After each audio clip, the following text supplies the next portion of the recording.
Y se acuerdan cuando comenzamos el programa, les dijimos que el aislamiento preventivo, la cuarentena venía para largo y que por eso íbamos a hablar con el doctor Diego Bernardini para que nos dé algunos consejos, algunos tips y también que nos aclare un poco, Diego, a ver, ¿qué porcentaje de adultos mayores está realizando la cuarentena en su casa y qué porcentaje es el que se estima que la está realizando en geriátricos o en residencias para adultos mayores?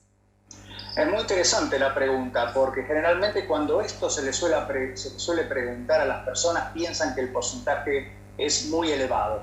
En Argentina apenas llega al 2% de la población de mayores de 60 a 65 años. Pensemos que los últimos datos que tenemos nos están hablando de algo más de 85.000 personas viviendo en residencias de larga estancia, en residencias de personas mayores, de las cuales el 70% son mujeres. Y lo que sí es grave es que todavía tenemos un número considerable de este tipo de instituciones que están o en procesos de habilitación o inclusive trabajando en la clandestinidad. Entonces, a mí me parece que estos números, los que nos tienen que mostrar, primero que son números digamos, menores respecto, por ejemplo, de otros países. En España, aproximadamente el 4% de la población de mayores está en residencias, en Estados Unidos el 5%, en los países nórdicos un poquito más. Pero esto, como te decía, nos tiene que mostrar o nos tiene que hacer cambiar la idea de que las personas mayores son dependientes. Las personas mayores viven en sus propios hogares, viven en sus barrios, en nuestra propia comunidad.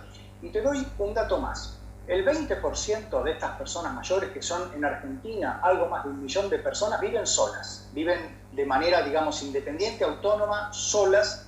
Tenemos un 30% de personas mayores que viven con su pareja, compañero, compañera de toda la vida, y tenemos la mitad, un 50% de ese universo de personas mayores en Argentina que viven en los hogares intergeneracionales, o sea, compartiendo un hogar, un techo, con hijos, con nietos o con otros familiares. Con lo cual la mayoría de los adultos mayores está realizando la cuarentena no en un geriátrico, sino en su propia casa. Y sabiendo esto, y sabiendo que viene para varios días más, varias semanas más, inclusive, esta cuarentena y este cuidado para el adulto mayor, ¿qué consejos les podemos dar? ¿Qué tips? ¿Qué rutinas dicen muchos? Y otros llaman agendas.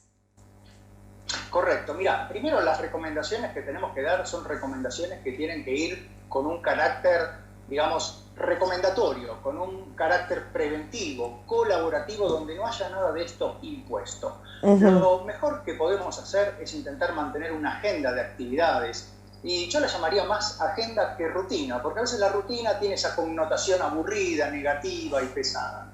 Y es muy importante porque vos fíjate que de alguna forma el confinamiento nos está afectando a todos. En mayor o en menor medida ya llevamos prácticamente más de 6, 7 semanas y esto trae consecuencias. La mejor forma de paliar estas consecuencias es lo que vos mencionaste, una agenda de actividades donde se respete, por ejemplo, horarios de ingestas, horarios de comida, que esto es muy importante en las personas mayores porque generalmente esos horarios de desayuno, de almuerzo, de cena, de colaciones, va relacionado a las prescripciones médicas, a los horarios en los cuales las personas mayores deben tomar esos medicamentos.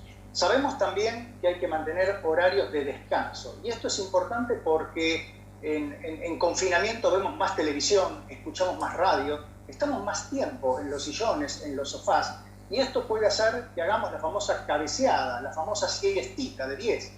Claro.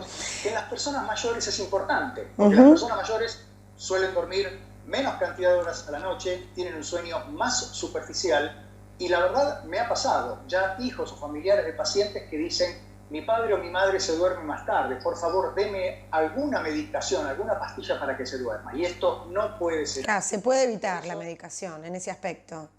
Exacto, por eso mantener esos horarios son importantes. Y te doy 2 elementos más para esa agenda. La primera, un cierto grado de actividad física. Caminar, movernos. Hoy tenemos en la radio, en la televisión, por plataformas digitales, muchos tutoriales o videos que nos muestran cómo hacer ejercicios para mantener cierta actividad. Y la otra es el diálogo. Es importante que mantengamos una agenda de comunicación, porque el aislamiento físico no tiene por qué ser aislamiento social. Una cosa es la distancia de algo que es muy importante, del contacto físico, los abrazos, los besos con los familiares, con los seres queridos, pero otra cosa es la falta de comunicación. Y esto es muy importante. No subestimar, ¿no?, al adulto mayor. Puede manejar perfectamente si uno le enseña a la computadora, el celular, hacer videollamadas, tener un contacto con el otro. Por supuesto, mira, las personas mayores, y vos lo sabés muy bien, es un mundo tan diverso que es imposible meter, como se suele decir, en la misma bolsa a personas de 60, de 70, de 80 y de 90 años. Y uno de los errores que suelen ocurrir cuando se emiten políticas públicas, recomendaciones o normas de comportamiento, es vulnerar los derechos de esas personas mayores, es pensarlos pasivos, sin iniciativa, y como lo decíamos al principio, que una persona viva en su propia casa, viva en la comunidad, significa que tiene independencia, autonomía y por sobre todas las cosas que tiene derechos, como tenés vos, como tengo yo, y que nos gustaría que nos sean respetados hasta el último día de nuestras vidas. Y por eso no imponer, ¿no? No imponer medidas, no imponer costumbres, no imponer una agenda, que ellos tomen la decisión.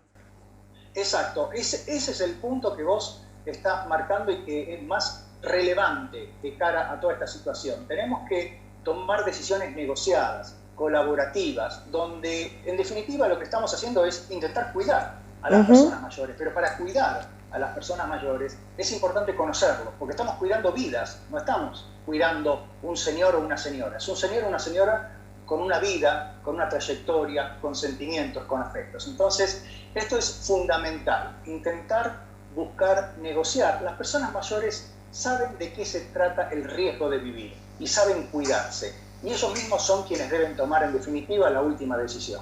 Muchísimas gracias, Diego, por los consejos, por los tips. Gracias. Bueno, y ya